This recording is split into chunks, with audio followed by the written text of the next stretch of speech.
Olá pessoal, mais um Literatos. Nesse vídeo nós vamos estar falando sobre mais uma pílula filosófica e ao mesmo tempo nós vamos estar indicando um livro que faz alusão a esse tema.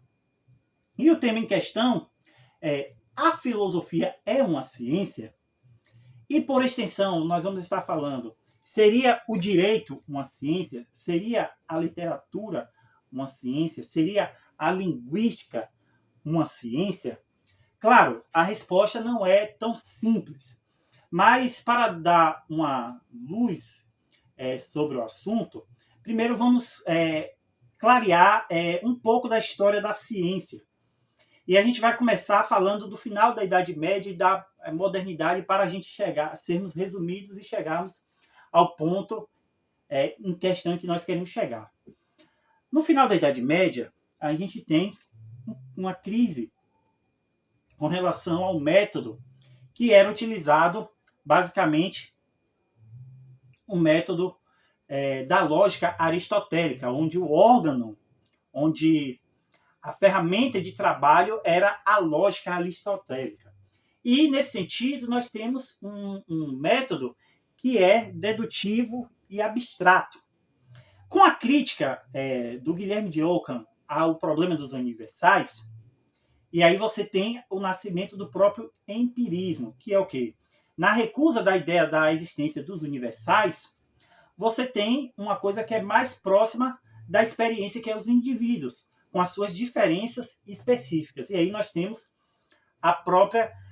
o próprio empirismo, o embrião do empirismo, nascendo através dessa crítica. Muito embora o próprio Guilherme de Ockham fosse um metafísico, de certa forma. E aí você tem o desenvolvimento das ciências naturais na modernidade, principalmente da física, Galileu, Newton, Kepler, onde você vai ter um avanço das ciências naturais, onde a física vai ganhando um estatuto próprio, independente da chamada filosofia natural, como era chamada a física, né? E até o termo cosmologia, que a gente tem na metafísica, a metafísica cosmológica, nós temos a cosmologia que é própria do estudo da física, que vão se diferenciar.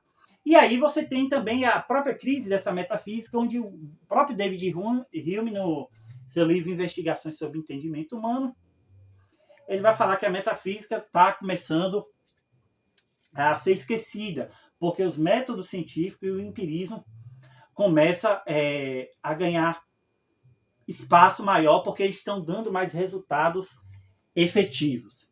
E aí você tem no século XIX o ápice, onde você tem o positivismo, você tem o darwinismo e você tem a própria psicanálise.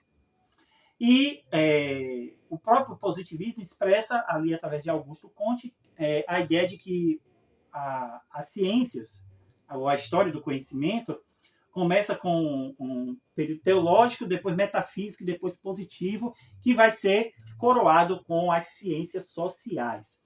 E é no século XIX que vai existir também a definição do método daquilo que a gente chama de ciências do espírito ou ciências humanas. Porque na medida em que as ciências humanas, as ciências naturais começam a ter o seu campo próprio, essas ciências também vão ter o seu método específico, que não é o método daquilo que a gente chama de ciências do espírito.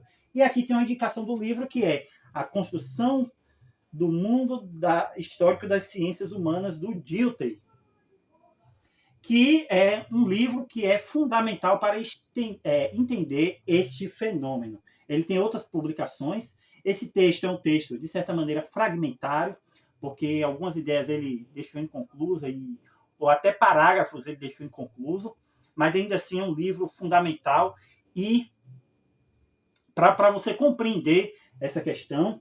E aí você vai ter o quê? Primeiro, a distinção entre ciências do espírito e ciências naturais. Você tem duas questões que se levantam.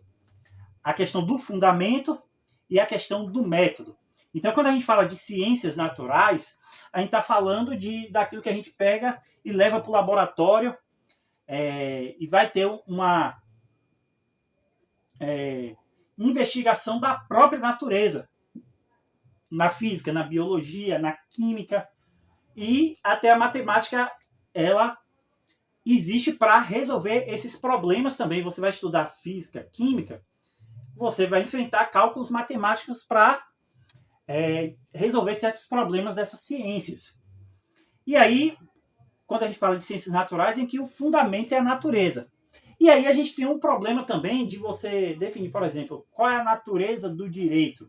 Você leva as leis para o laboratório, existe um fundamento natural para a existência das leis?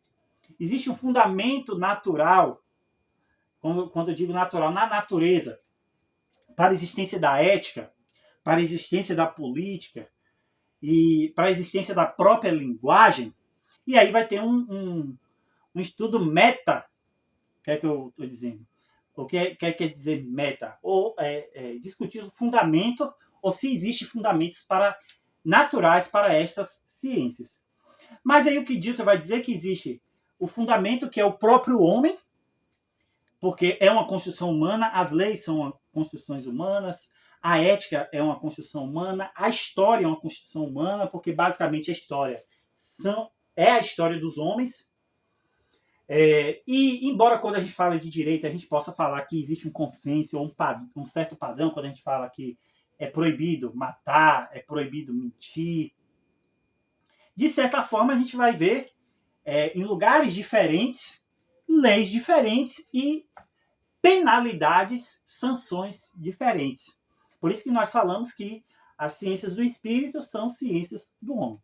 Mas qual seria também a questão da importância, né? Porque aí você tem a discussão sobre a importância, se um é mais importante, as ciências naturais são mais importantes do que as ciências do espírito. Aí a gente tem que olhar que, por exemplo, a linguagem, ou a linguística, ou o estudo da linguagem, é fundamental porque ela intermedia os conhecimentos das ciências naturais. Então, quando a gente fala assim, um termo X na física, ele tem que ser muito bem definido para o cientista da física e ser traduzido muito bem pelo linguista, pelo aquele que estuda a linguagem. Então, inevitavelmente, é necessário você ter um estudo sistemático, exato, não gosto de usar muito essa palavra, mas rigoroso, para traduzir aquilo que a gente entende nas ditas ciências naturais para que possa ser transmitido, inclusive, em literatura, né? Na literatura que fala sobre o assunto. Então, nós temos o fundamento e a gente tem que falar do método, porque o método das ciências naturais não é o mesmo método das ciências do espírito, porque são áreas diferentes, participam de fundamentos diferentes. E aí a gente vai falar o quê? Segundo o Dilthey, nós temos o método da descrição nas ciências naturais e na ciência do espírito da compreensão. Então, quando a gente se debruça sobre o livro de história, a gente vai fazer uma interpretação, a gente vai tentar compreender aquele fenômeno e tentar traduzir aquele fenômeno histórico, por exemplo, que aconteceu. Quando a gente vai para as leis, a gente vai tentar compreender o sentido daquela lei. Não é simplesmente, ou não é uma descrição da maneira como é feito nas ciências naturais. A gente vai compreender aquilo que é da área das ciências, das ditas ciências do espírito. Mas aí a palavra que a questão que quer calar seria a filosofia, seria as outras ciências no mesmo estatuto das ciências naturais? Eu sou um pouco relutante e não existe nenhum problema em não ter o mesmo estatuto das ciências naturais. Muito embora quando a gente fala de filosofia, inevitavelmente existe filosofia em outras ciências. Quando a gente vai para a física, filosofia da química, porque a gente usa o raciocínio, a gente usa a razão para compreender e sistematizar os fenômenos dessa ciência, porque a gente usa a razão.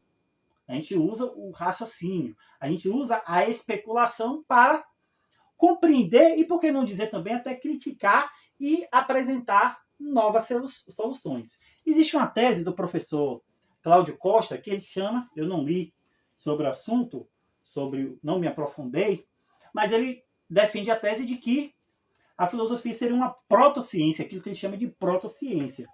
E é o que eu acho uma visão interessante.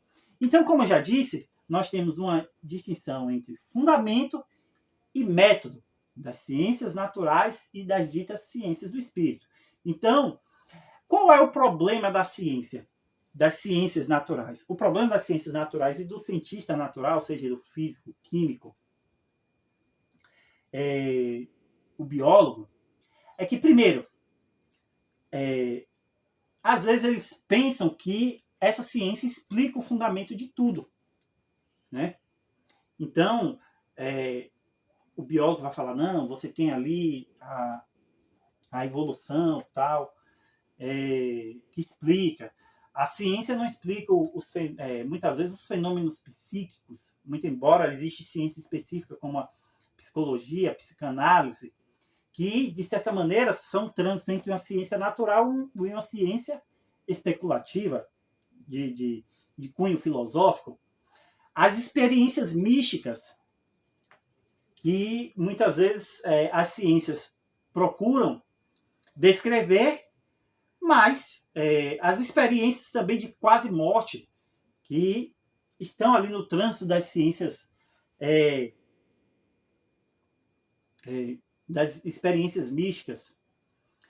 E a própria ética, porque nós precisamos de ética, nós precisamos de fundamentos morais para conviver, para regular as ações dos seres humanos.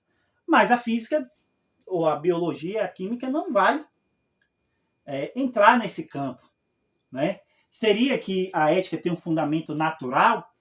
Aí vamos especular para saber.